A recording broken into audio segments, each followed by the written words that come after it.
Hi, I'm Dan Danford. We're doing a series of podcasts for Dad's Divorce focusing on different kinds of financial issues.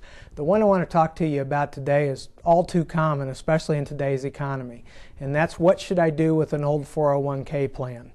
As people have lost their jobs or as they've moved to new jobs, they often have an orphan 401k that's left behind someplace, and it's an issue to consider what to do with that money.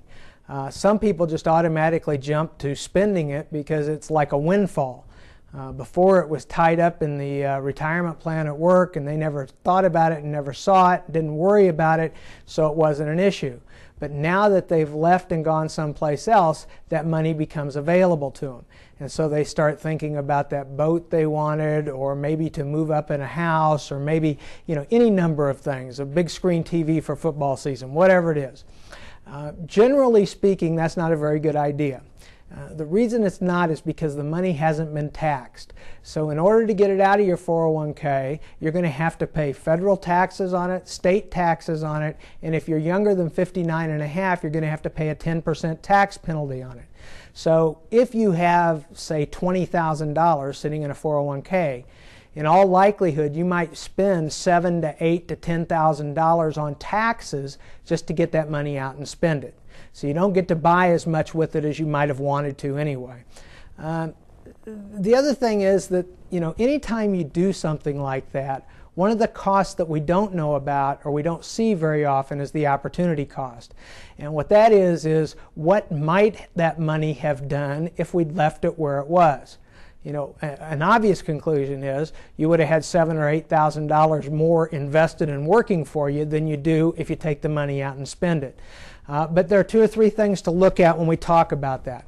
One of the first things is the more money that is there, the larger the opportunity cost for taking it out and spending it.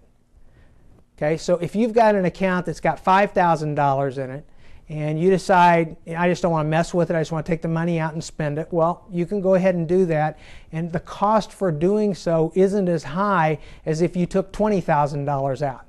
Okay? So the amount of money that's involved is important. The more money that's there, probably the worst decision it is to take that money out and spend it. So one thing is I just use kind of a barometer and say how much money is involved. If it's a relatively little amount of money, don't worry about it so much. But if there's even $10,000 or $15,000 or $20,000, it's important. There's a financial concept that we use that's called the Rule of 72.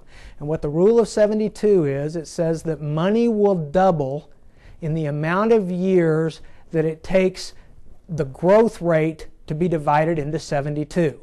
Simple way to look at this. If your money is going to be invested at 10% a year, then it will take 7 years for that money to double. If your money is going to be invested at 9% a year, it'll take 8 years for that money to double.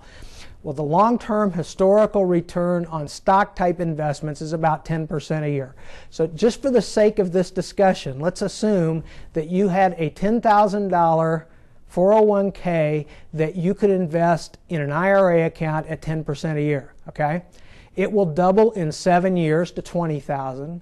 It will double again in 7 more years to $40,000, and it will double yet again to $80,000 in 21 years.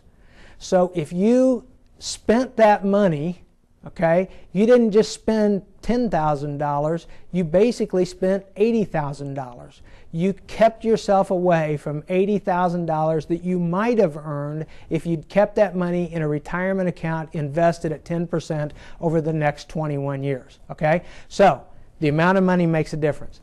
The next thing is related, but it's also important, and that's how far it is to retirement. Okay? If you're 25 years old, okay, according to the schedules and things that we use today, you probably have another 40 years to work.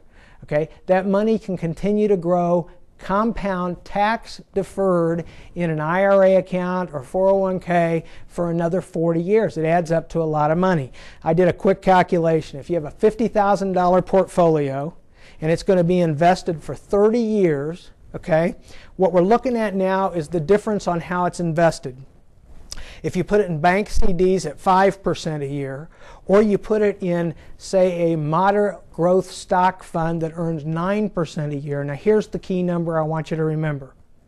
Okay, over that 30-year period, the difference between 5% and 9% is $400,000.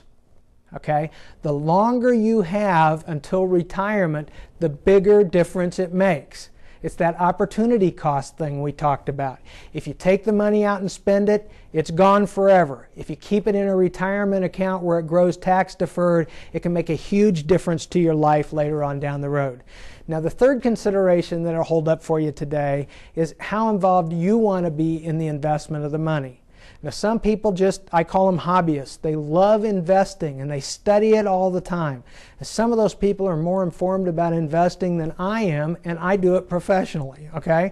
I run into people at parties and stuff, and they'll ask me questions, and frankly, I won't know the answer to the questions, and they will have studied it themselves. I call them hobbyists. And truthfully, they may do a really great job of managing their money. I wouldn't think about trying to talk them out of doing that.